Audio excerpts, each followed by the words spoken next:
All right, are you ready for this? Today we are diving deep into the world of self-discipline. Ooh, sounds intense. It is, but in a good way. We'll be exploring the writings of none other than Marcus Aurelius. The Roman emperor. Yeah, he was also a Stoic philosopher. Wow, quite the resume. I know, right? Talk about a side hustle. So, we're going to be looking at excerpts from this YouTube transcript. It's called, and get ready for this, English, Auto-Generated, How to Build Self-Discipline, Marcus Aurelius. Stoicism.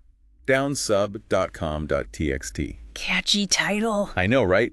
And from that, we're going to extract 10 powerful insights straight from the man himself on how to cultivate self-discipline. All right, lead the way. Okay, let's jump right in. So insight number 1. This really sets the foundation for everything. It's all about purpose. There's this quote from Aurelius that really hit me. He said, I have to go to work as a human being. What do I have to complain of if I'm going to do what I was born for the things I was brought into this world to do? It's so powerful, right? It really is. It's like, what's our excuse? Exactly. And he even compares it to like staying snuggled up under the blankets. Is that what we were made for? To just, stay comfortable all the time. I mean, it's tempting, but... Oh, absolutely. But it's not exactly fulfilling. Yeah. No, definitely not. We need more than that. We do. And, the source goes on to give this great example. It talks about having a flat tire. Like if you're determined to change that tire so you can get on with your day, you're going to find a way, right? No matter how tired or frustrated you might be feeling. Yeah, you've got a reason to push through those feelings. Exactly. Yeah. Because your purpose is driving you. And it's not just about these big, life purposes either. Even just having a purpose for that day or that moment makes a difference. That's so true. Like even just having a reason to go for a walk or to clean your kitchen. Yeah, it makes you more likely to do it if you know why you're doing it. Yeah. It's like that internal compass that guides your actions. I love that analogy. Okay, so insight number 2 builds on this beautifully. Aurelius talks about turning desire into action. He says, turn your desire to stone, which I thought was a really interesting way to put it. It's very vivid, isn't it? Like solidifying that intention. Yeah, and he's talking about building a practical plan. It's not enough to just want something. You have to have a plan to get it, to make it happen. Exactly. Like there's that saying, a goal without a plan is just a wish. And the source emphasizes breaking down large goals, the ones that can feel overwhelming. Oh, yeah. Bite-sized pieces. Much more manageable. Right, into smaller steps that you can actually take. And then setting deadlines and milestones for yourself. That's where the self-reliance comes in. Yeah. It's not about waiting for motivation to strike. Right. It's about creating a system that keeps you moving forward, even when you don't feel like it. It's like building that structure to support your own progress. It's like, planning a road trip. You wouldn't just get in the car and start driving, would you? Hopefully not. You'd need a map, a plan. You'd want to break it down into manageable chunks, right? Oh, absolutely. Otherwise, you're just setting yourself up for disaster. And it's the same with any goal. Whether it's, writing a book or running a marathon, whatever it is that you're working toward. Having that roadmap makes the whole thing feel less daunting, doesn't it? It really does. It's like, okay, I can do this one step at a time. So insight number 3 really resonated with me because it gets to the heart of what self-discipline is all about. Aurelius talks about the importance of consistency. Like showing up every day. Yes. Even when you don't feel like it. Oh, yeah. That's the hard part. It is. But he says you must build up your life action by action and be content if each one achieves its goal as far as possible. It's about those small, consistent actions, right? Exactly. It's not about these grand gestures or overnight transformations. It's the daily grind. It's like building a house, brick by brick. It really is. This is where the rubber meets the road, as they say. It's one thing to have a vision, but can you maintain that momentum over time? Right. That's the question. Yeah. And that's where habit comes in. Oh, the power of habit. It's amazing. The more we repeat an action, the easier it becomes. Right. It's like building a muscle. The more you work it out, the stronger it gets. And it becomes more automatic, less effort required. Yeah, it's almost like you're programming your brain to do it. And what's great is that Aurelius doesn't say we won't fail. He actually acknowledges that setbacks are inevitable. He does. He says it's about getting back on track when we do. It's about resilience, not perfection. I love that. Okay, are you ready for insight number 4? Hit me with it. This one's a bit more, let's say, unexpected. It's about practicing voluntary hardship. Voluntary hardship. Yeah.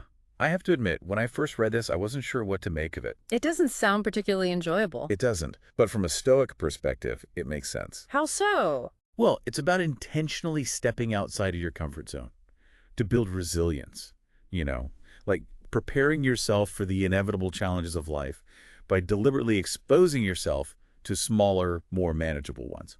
Okay, I see where you're going with this. So, for example, taking cold showers, or skipping meals occasionally, or even sleeping on the floor. Instead of a comfy bed. Yes. It's not about punishing yourself, Yeah. but about proving to yourself that you can handle more than you think you can. Like building up that mental toughness. Exactly. So when those real challenges come along, You're better prepared. you got it. What do you think? Is there a voluntary hardship you'd consider trying? Ooh, that's a good question. Maybe I'd try giving up coffee for a week. That would be a tough one for me. I don't know if I could do that. It's all about pushing those boundaries, right? It is. All right, insight number 5 is all about control.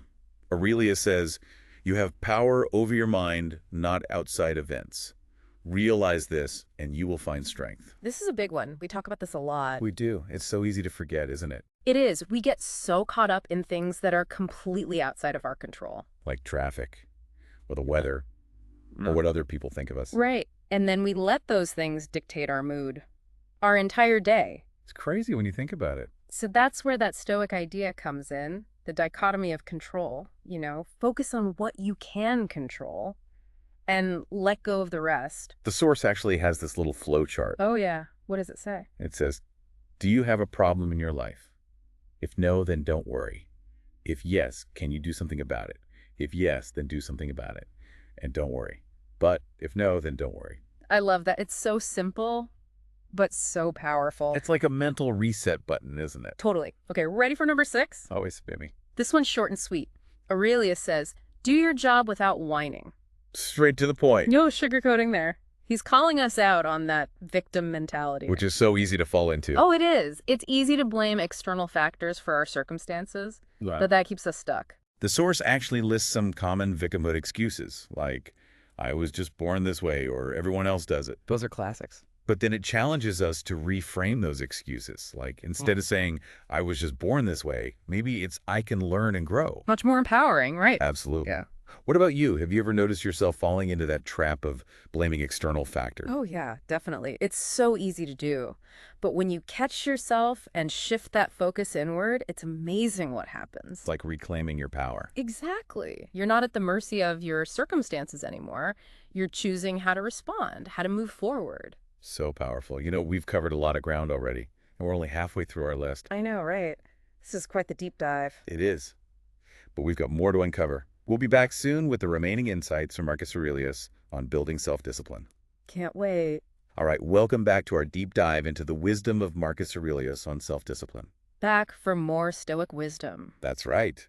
We left off talking about taking responsibility. Yeah, not falling into that victim mentality trap. Exactly. Okay, so insight number 7 takes us in a slightly different direction. It's all about delayed gratification. That's a tough one. Yeah. Aurelius noticed that humans tend to want to feel good and now W, rather than making choices for long-term good. Well, yeah, instant gratification is everywhere these days. It's true. Like, think about it. We can order pretty much anything we want online. And have it delivered in like an hour. I know. It's crazy. So it takes real discipline to resist that. To delay gratification. Right. And focus on the bigger picture. Like, remember that experiment with the kids and the marshmallows? Oh, yeah. The ones who could wait to eat the marshmallow ended up doing better in life. Exactly. It's about playing the long game. And the source uses this analogy. It's about being at a Christmas party. Ooh, I like this already. Surrounded by all this amazing food. All the cookies and treats. But you're also trying to lose weight or eat healthier. So tempting. So tempting. But you have to resist that urge to indulge. Think about those long-term goals. Yeah. You can have a treat later. Maybe. But not right now. It's a constant battle, isn't it? Delaying gratification. It is. It's like a muscle we have to train. Oh, I like that. The delayed gratification muscle. You got to work it out, make it stronger. Okay, insight number 8 really hit home for me. It's about dealing with criticism. Oh, that can be rough. It can. So Aurelius says, when another blames you or hates you or people voice similar criticisms, go to their souls, penetrate inside, and see what sort of people they are. You will realize that there is no need to be wrapped with anxiety that they should hold any particular opinion about you. Whoa, that's deep. It is, but it's true, right? Other people's judgments often say more about them than they do about us. It's like their opinion is a reflection of their own reality, not yours. Exactly. And it's so easy to get caught up in what other people think. Especially when you're putting yourself out there. Oh, totally. Like if you're trying something new, Or pursuing a creative endeavor. you're going to encounter those naysayers. And it's easy to let them get to you. It is. But you have to remember, not all opinions are created equal. Some opinions matter more than others. Right. And the source emphasizes surrounding yourself with the right people. Aurelius actually says to socialize with men of good character. Find those people who inspire you. Exactly. Who embody the qualities you admire. So it's like, be mindful of who you're allowing to influence you. You get to choose. And for those naysayers, the people who are just trying to tear you down, Just tune them out. seriously, don't give them your energy. It's really liberating when you think about it. Okay, number 9 is all about finding those people who inspire us, those role models. Aurelius says it'll even do to socialize with men of good character in order to model your life on theirs. That makes sense. Like we're influenced by the people we surround ourselves with. Right. And this applies to more than just our friends and family, right? Yeah. It's about the books we read, the podcasts we listen to. The content we consume. Exactly. It all shapes us. So choose wisely. Right. And when it comes to self-discipline, having role models can be super helpful. Like seeing what's possible. Yeah. And it doesn't have to be someone famous or anything. It could be a friend or a family member. Anyone whose qualities you admire. Yeah, anyone. And you can even reach out to them, ask them about their journey. Get some tips from the pros. Exactly. It's like having a mentor. Okay, we've reached our final insight from Marcus Aurelius. Number 10. It's about self-reflection. He says, these are the characteristics of the rational soul. Self-awareness, self-examination, and self-determination. It reaps its own harvest. It succeeds in its own purpose. Self-reflection. So important. It really is. Like without it, we're just on autopilot. Yeah. Repeating the same patterns, making the same mistakes. And wondering why things aren't changing. The source talks about doing evening retrospections. Oh yeah, that's a great idea. Taking a few minutes at the end of each day to reflect. Ask yourself what went well today and where did I struggle? And the key here is to be honest with yourself, but also Self-compassion is important. It's a journey. we're not striving for perfection, but progress. Exactly. Small steps in the right direction. It's amazing, right? How these ideas from thousands of years ago are still so relevant today. It's like they tapped into something, timeless about human nature. Totally. So much of what Aurelius talks about is like this inner battle we all face, trying to master ourselves, to live a life of purpose. That's it, isn't it? And we might not be Roman emperors, but we all have our own battles to fight. We do. So what does all this wisdom mean for us, for our listener today? How can they actually put these insights into practice? Well, we've covered a lot, haven't we? From finding your purpose to making a plan, from those voluntary hardships to focusing on what you can control. And we talked about dealing with criticism, right? Mm-hmm. And finding good role models. Oh, and don't forget about self-reflection. So many tools for anyone who wants to, level up their self-discipline. That's it. And what's cool is that it's not about being some kind of superhuman with endless willpower. No, it's not about that at all. It's more about understanding yourself, like your habits and your triggers. Yeah. And then putting systems in place to help you grow. To help you become the best version of yourself. And remember, we're all works in progress, right? Absolutely. Some days are better than others. That's okay. It's the journey, isn't it? It is. It's about showing up, keep practicing, and trying to, live in alignment with your values. And that's encouraging, isn't it? Yeah. It's not about being perfect. No pressure. Just progress. Out of all the insights we talked about today. All 10 of them. I know. Which one really stood out to you? For me, it's that idea of focusing on what's in your control. That's a good one. Such a powerful shift in perspective. Because when you start worrying about things you can't change, And you focus on what you can control, like your thoughts and your actions. you feel more empowered, more in control of your life. And from that place of empowerment, you can really start to make changes. Big changes. I love that. It feels like a good place to wrap things up, doesn't it? It does. So to our listener, as you go about your day today, think about all that we discussed. Which insight resonated most with you?